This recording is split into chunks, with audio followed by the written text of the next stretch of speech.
What's going on, everybody? Eric Lindquist at Stochastic here on the Odd Chopper channel, coming to you with another edition of MLB Lindy's Leans, Likes, and Locks. Hit that like button, subscribe button, notification bell as we get going. Goes a long way for me on this video, goes a long way for you. You become a prize whenever great betting content is going live here at our little neck of the YouTube woods. Pretty weird day, if you ask me. Ended up betting the premium Discord. It's going to be a sweat tonight because we still haven't started that Angels game. That's a big part of the card, but went 3-0 with strikeout props. Hunter Green, smash. Max Scherzer, smash. Marcus Stroman from the video, smash. Hopefully you guys were able to enjoy all of those things.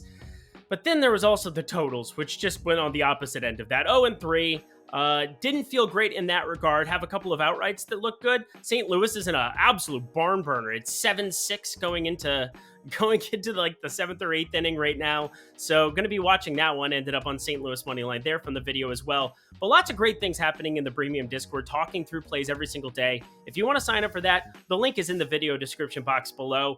Really appreciate everybody tuning in. It was a 45-minute video right from the get-go. That is not going to be the norm, I promise you. My producer Daryl might kill me if that's the case, but looking forward to another day. Just 5 games in MLB right now, but if you want to guarantee yourself a win, and you live in the great states, just 4 of them, Colorado, Ohio, Virginia, or New Jersey, take advantage of this Bet365 promo right now. It's a brand new MLB season, and all you got to do is deposit $10 or more at a great sports book, play $1. Yeah, bet $1, and you're going to get $200 in bet credits right now. Yes, it was $365 a day ago. It is now $200, but guess what? For $1, it's going to be okay. Take advantage of that right now. Again, I don't know when these promotions go away. It's just when they tell me, hey, it's different. So, want you to be jumping in, taking advantage of that right now.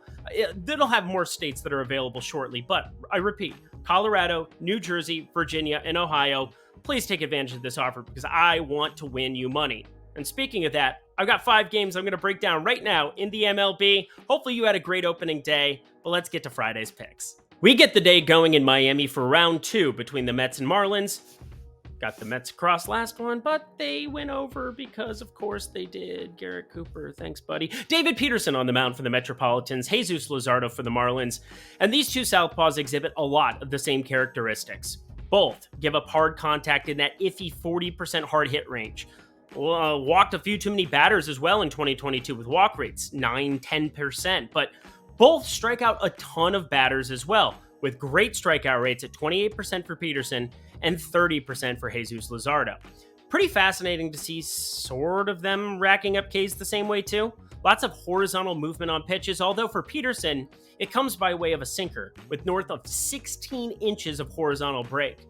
And Jesus Luzardo gets it done with a wicked 4-seamer with a touch more velocity, around 96 miles per hour on that fastball than his opponent, who tops out Peterson around 94 routinely. Still, I'm splitting hairs as they both showed out and tapped into their potential in 2022 after tough 2021 seasons. But similar to my sentiment yesterday, how do you not just blindly back this Mets lineup compared to the Marlins one? Now, so many players change scenery that looking at last year's team splits can feel a bit useless for certain teams, but the fabric of the Mets remains intact enough that I'm going to reference them here. Against left-handed pitching in 2022, the Mets had a 109 WRC plus, league average being 100, with just a 19.8% strikeout rate, one of the lowest in the bigs. And the Marlins against lefties, again, similar fabric, even though they've got some different pieces, dead last with a 71 WRC plus and a league-high 27.7% strikeout rate. And it's harder to pick on the Marlins as they do have Luis Arraez as a new addition who never strikes out, still left on left. Gene Segura, righty. Healthy Jazz Chisholm, their best hitter from last year, but he's left-handed. In other words, it's a lot of the same faces here too on the back half of that lineup. So I'm understanding that whatever, it's early in the season, but I am not understanding this line, and I will have a standard unit like play on the Mets at minus 115.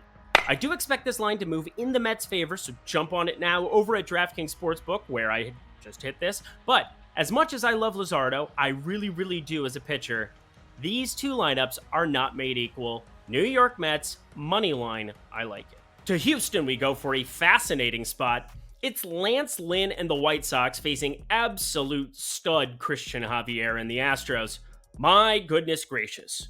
Did Javier have himself a season last year or what? A 2.43 expected ERA, a 244 xWOBA, and an elite 33.2% K rate.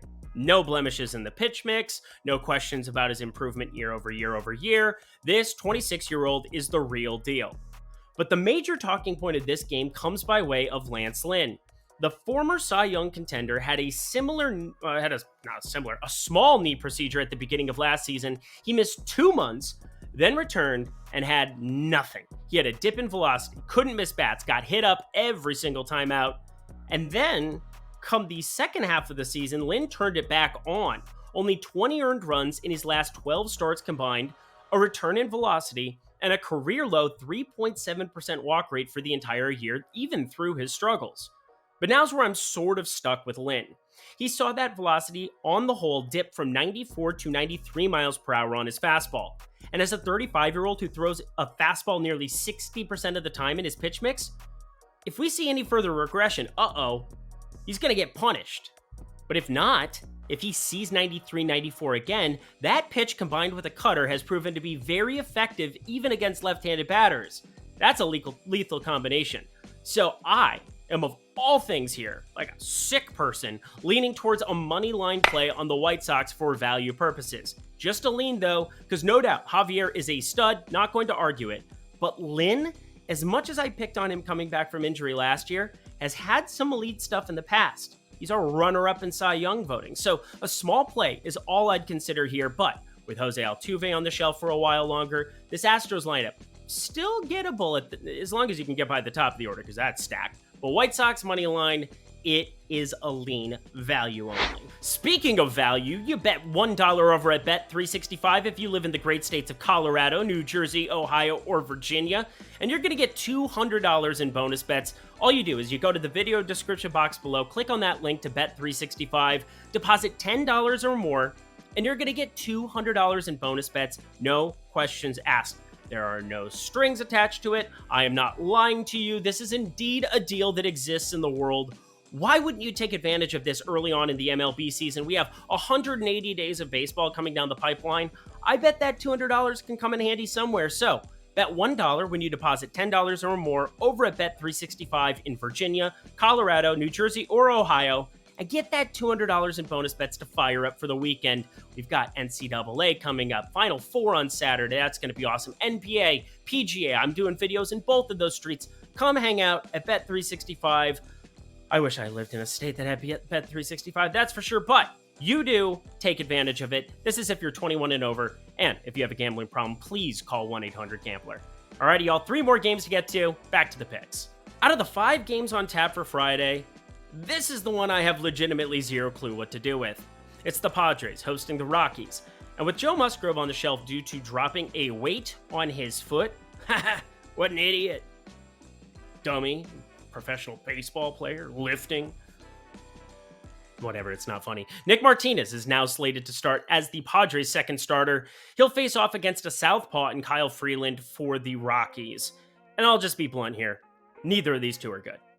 But just like we went over with German Marquez last night, just look at these home road splits for Freeland. At home, in run-friendly Coors Field in 2022, the worst pitcher's ballpark, Freeland had a 6-flat ERA, giving up .303 opponent batting average. Opposing hitters hit .524 slugging with just a 15% K rate and a 4.54 FIP.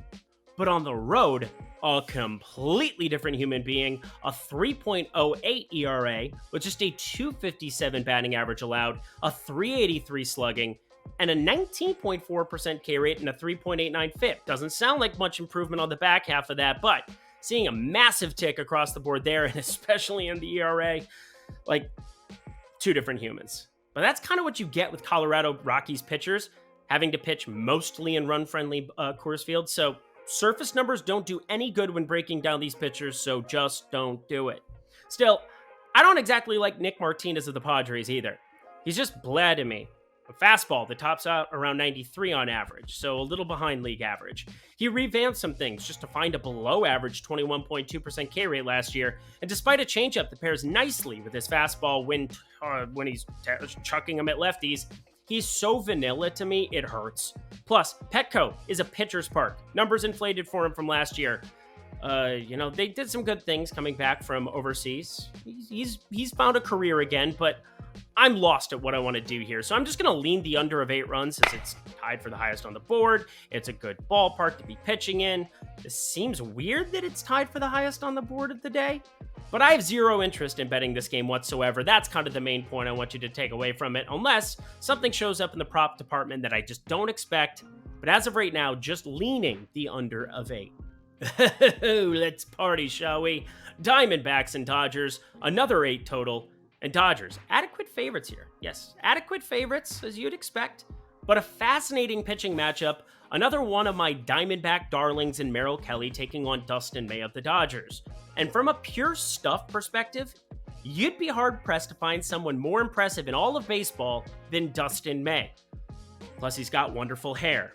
But we're talking a 6'6" twig who just chucks it really fast, 100 miles per hour on the gun, brings a curveball to the party that is just so unhittable when it's on. Problem is if it's off, he's missing the zone by a mile, and batters just aren't swinging at it. He had an 11% walk rate last year in limited outings. The K rate took a nosedive down to 22.8% after being 38% out of the pen in 2021. I'm just not sure what we're getting from him as a starter here, but it could be disgusting, could be magnificent, it could be magnificently disgusting, who knows.